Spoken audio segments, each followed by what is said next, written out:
Good morning বন্ধুরা। আজ হলো 25 ডিসেম্বর, বৃহস্পতিবার। আজকের বরাক উপত্যকা তথা আসামের শ্রীভূমি, শিলচর, হাইলাকান্দি এবং ভারতের বিভিন্ন প্রান্তের আজকের সকালের বিশেষ বিশেষ খবরগুলি হল: নতুন বছরের প্রাক মুহূর্তে ডিমা হাসাও সহ বরাকবাসীর জন্য এক দুঃসংবাদ। 1 জানুয়ারি থেকে লামডিং বদরপুর লাইন দিয়ে আর ছুটবে না গুয়াহাটি বদরপুর গুয়াহাটি বিস্তাডোম ট্যুরিস্ট ট্রেন। অবৈধ অভিবাসীদের বিরুদ্ধে কঠোর পদক্ষেপের নির্দেশ মুখ্যমন্ত্রী ডক্টর হিমন্ত বিশ্ব শর্মার।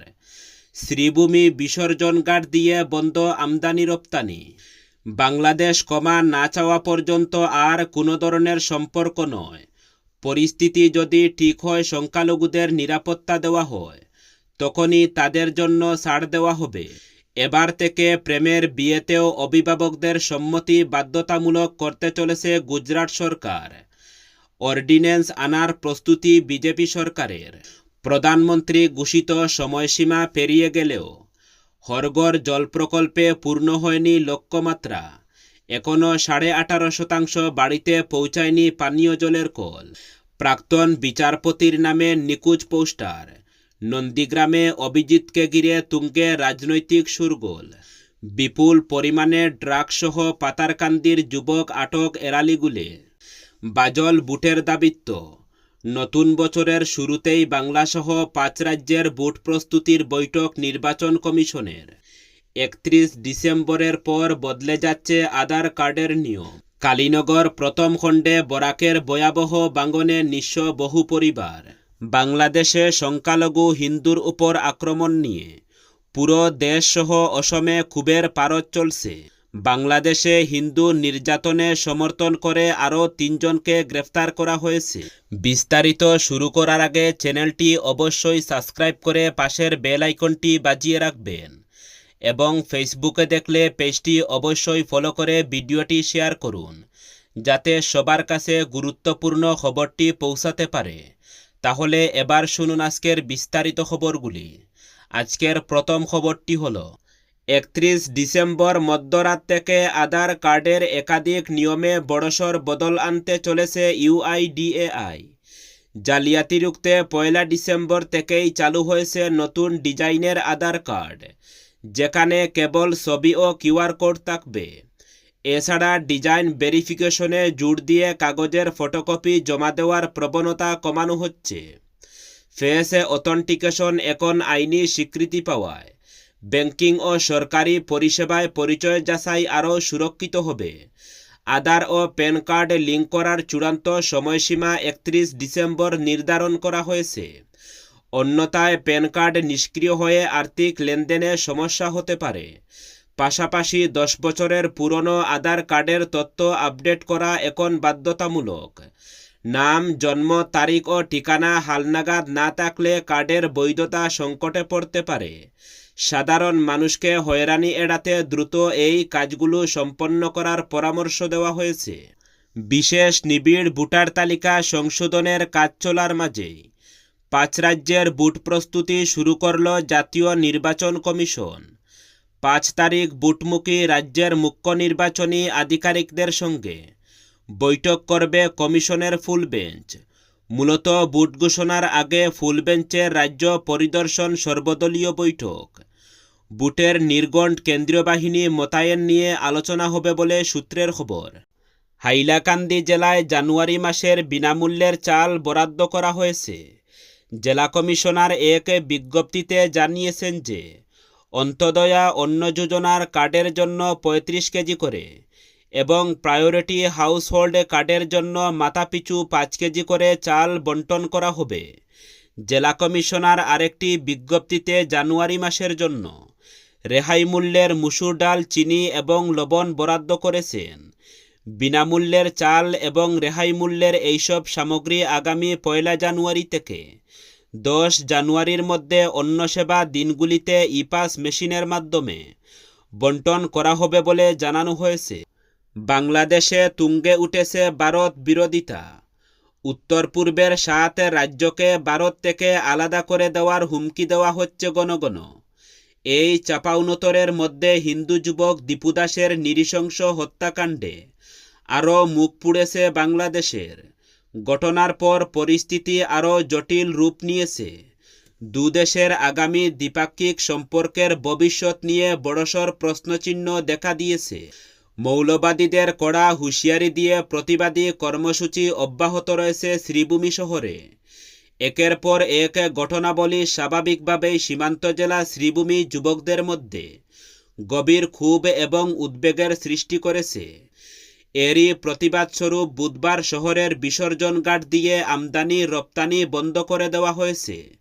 বাংলাদেশ ক্ষমা না চাওয়া পর্যন্ত আর কোনো ধরনের সম্পর্ক নয়। পরিস্থিতি যদি ঠিক হয়, সংখ্যালঘুদের নিরাপত্তা দেওয়া হয়, তখনই তাদের জন্য ছাড় দেওয়া হবে। এই দাবিতে অনড় থেকে স্থানীয় যুবকরা বাংলাদেশের সঙ্গে আপাতত আমদানি রপ্তানি বন্ধ করতে কঠোর ব্যবস্থা গ্রহণ করেছেন। কাস্টম ঘাটে তখন ভারত থেকে কমলা লেবুর রপ্তানি করা হচ্ছিল। একটি লরির প্রায় অর্ধেক কমলার কার্টন নৌকাযুগে ওপারে পাঠিয়ে দেওয়া হয়, কিন্তু যুবকদের প্রবল আপত্তিতে অর্ধেক লরি বোঝাই কার্টন থেকে যায়। দুদিনের উত্তেজনা ও সহিংসতার পর পশ্চিম কার্বি আংলং জেলায় পরিস্থিতি ধীরে ধীরে স্বাভাবিক হচ্ছে। মুখ্যমন্ত্রী হিমন্ত বিশ্ব শর্মা বুধবার জানান, প্রশাসনের তৎপরতা ও স্থানীয় জনগণের সহযোগিতায় এলাকায় শান্তি ফিরেছে। বাজার খুলছে, মানুষ রাস্তায় বেরোচ্ছে এবং স্বাভাবিক জীবনযাত্রা পুনরায় শুরু হয়েছে। মুখ্যমন্ত্রী বলেন, আজকের পরিস্থিতি সম্পূর্ণ স্বাভাবিক। মানুষ দোকানে যাচ্ছে, অবাধে চলাফেরা করছে। আগামী দিনেও আরও উন্নতি হবে বলে আশা করছি। তিনি আরও জানান, কার্বি ও অকার্বিদের মধ্যে আলোচনার পরিবেশ তৈরি হয়েছে এবং পরিস্থিতি পর্যবেক্ষণের জন্য জ্যেষ্ঠ সরকারি কর্মকর্তারা ঘটনাস্থলে অবস্থান করছেন। মুখ্যমন্ত্রী জানান, রাজ্য সরকার অবৈধ অভিবাসীদের বিরুদ্ধে আইন কার্যকর করতে শুরু করেছে। জেলা প্রশাসকদের নির্দেশ দেওয়া হয়েছে যাতে বিদেশি ট্রাইব্যুনাল কর্তৃক ঘোষিত বিদেশি বা সন্দেহজনকদের বিরুদ্ধে দ্রুত বহিষ্কারের আদেশ জারি করা হয়। পুলিশ বা বিএসএফ প্রয়োজনীয় ব্যবস্থা নিতে তাদের বাংলাদেশে ফেরত পাঠাবে। নতুন বছরের প্রাক মুহূর্তে ডিমা হাসাও সহ বরাকবাসীর জন্য এক দুঃসংবাদ। 1 জানুয়ারি থেকে লামডিং বদরপুর লাইন দিয়ে আর ছুটবে না 15889 15888 গুয়াহাটি বদরপুর গুয়াহাটি বিস্তাডোম ট্যুরিস্ট ট্রেন। পাহাড়বাসীর স্বপ্নের এই ট্রেন বাতিল করে দিয়ে বিস্তাডোম কুচকে 15609 15610 গুয়াহাটি সাইরাং গুয়াহাটি এক্সপ্রেস ট্রেন জুড়ে দিয়ে 1 জানুয়ারি থেকে যাত্রা শুরু করবে। উল্লেখ্য, গুয়াহাটি ও বদরপুরের মধ্যে বিস্তাডোম ট্রেন চলত সপ্তাহে 2 দিন, বুধ ও শনিবার। বুধবার এই ট্যুরিস্ট ট্রেন রান করছে, তবে আগামী বুধ ও বছরের শেষের শেষ দিন অর্থাৎ শনিবার শেষবারের মতো পাহাড় লাইন দিয়ে ছুটবে এই ট্রেন। এদিকে যাত্রীর সুবিধার কথা মাথায় রেখে 15609 15610 গুয়াহাটি সাইরাং গুয়াহাটি এক্সপ্রেসের নতুন সময়সূচি ঘোষণা করেছে এনএফরেল। বর্তমানে 15609 গুয়াহাটি সাইরাং এক্সপ্রেস রাত 7টায় গুয়াহাটি থেকে রওনা দেয়। তেমনি 15610 সাইরাং গুয়াহাটি এক্সপ্রেস সাইরাং থেকে রওনা দেয় রাত 7টায়।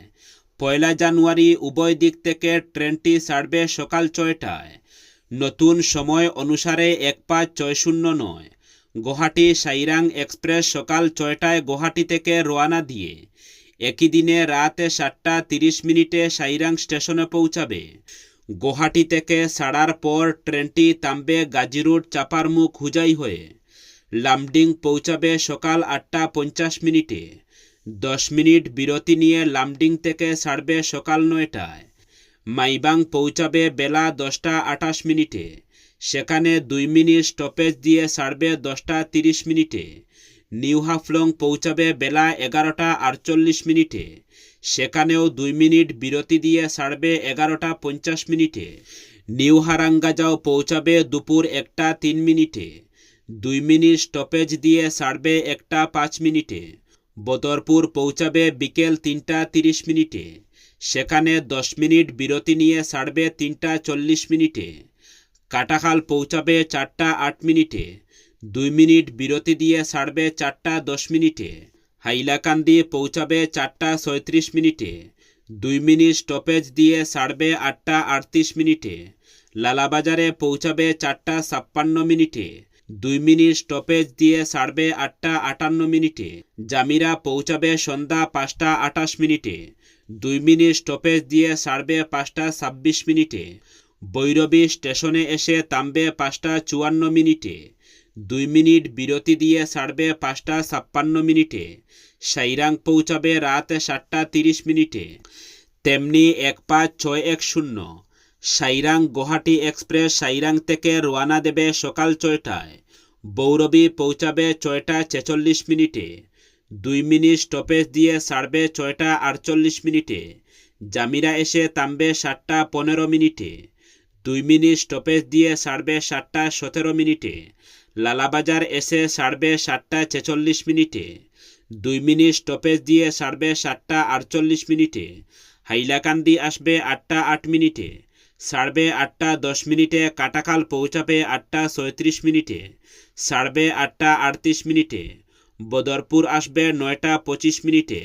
ছাড়বে 9টা 35 মিনিটে। নিউ হারাঙ্গাজাও এসে থামবে বেলা 11টা 48 মিনিটে। কালীনগর প্রথম খণ্ড এলাকায় বরাক নদীর ভয়াবহ ভাঙন এখন মারাত্মক আকার ধারণ করেছে। বসতবাড়ি ফসলি জমি বরাক নদীর ভাঙনের কবলে পড়ে নিঃস্ব হয়ে পড়েছেন কয়েকটি পরিবার। এ বিষয়ে মুখ্যমন্ত্রী ডক্টর হিমন্ত বিশ্ব শর্মার দৃষ্টি আকর্ষণ করে ভাঙন রোধে কার্যকর ব্যবস্থা গ্রহণের জন্য একটি লিখিত আবেদন জানানো হয়েছে। কালীনগর প্রথম খণ্ড গ্রামের বরাক নদীর তীরবর্তী বসতবাড়ি রাস্তাঘাট ভয়াবহ ভাঙনের কবলে পড়েছে।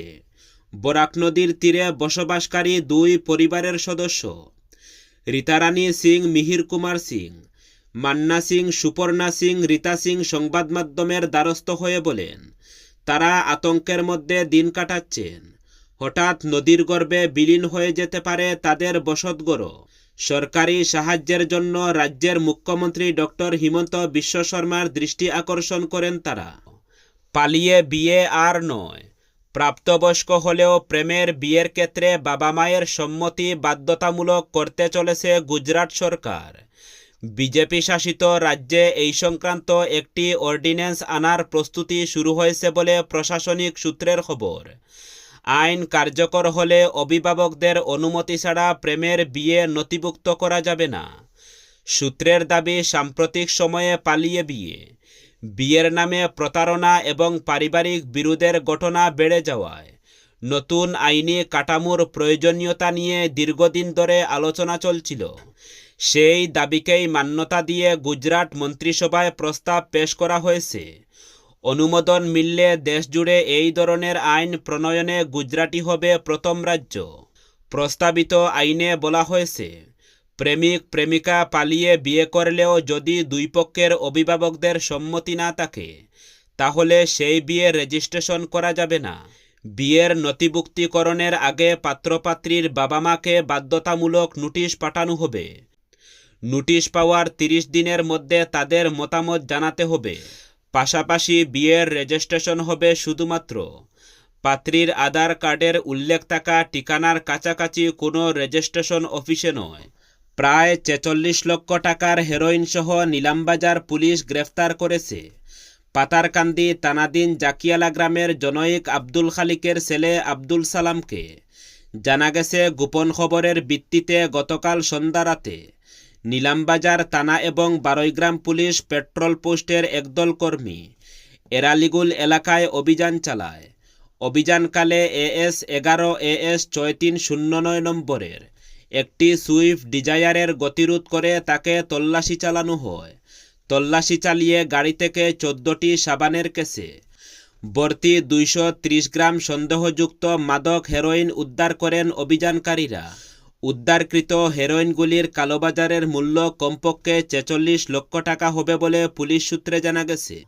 2024-এর লোকসভা নির্বাচনে জয়ের 1 বছর কাটতে না কাটতেই নিজের সংসদীয় এলাকা নন্দীগ্রামে নিখোঁজ পোস্টারের মুখে পড়লেন প্রাক্তন বিচারপতি তথা বিজেপি সাংসদ অভিজিৎ গঙ্গোপাধ্যায়। বুধবার নন্দীগ্রামের বিভিন্ন গুরুত্বপূর্ণ মোড়ে তার ছবি দেওয়া এই পোস্টার ঘিরে রাজনৈতিক চাঞ্চল্য তুঙ্গে। তবে পাল্টা আক্রমণ শোনাতে ছাড়েননি বিতর্কিত এই নেতাও। পোস্টারে কী লেখা আছে? নন্দীগ্রামের একাধিক জায়গায় দেখা যাচ্ছে সাদা কালো পোস্টার, যেখানে বড় বড় অক্ষরে লেখা সন্ধান চাই নিখোঁজ অভিজিৎ গাঙ্গুলি এমপি। কে দেখেছেন? নিচে অনুরোধ করা হয়েছে কোনো হৃদয় ব্যক্তি সন্ধান পেলে নন্দীগ্রামের জনগণের সহিত যোগাযোগ করুন। স্থানীয়দের একাংশের দাবি, জেতার পর এলাকায় সাংসদকে বিশেষ দেখা না মেলাতেই এই ক্ষোভের বহিঃপ্রকাশ।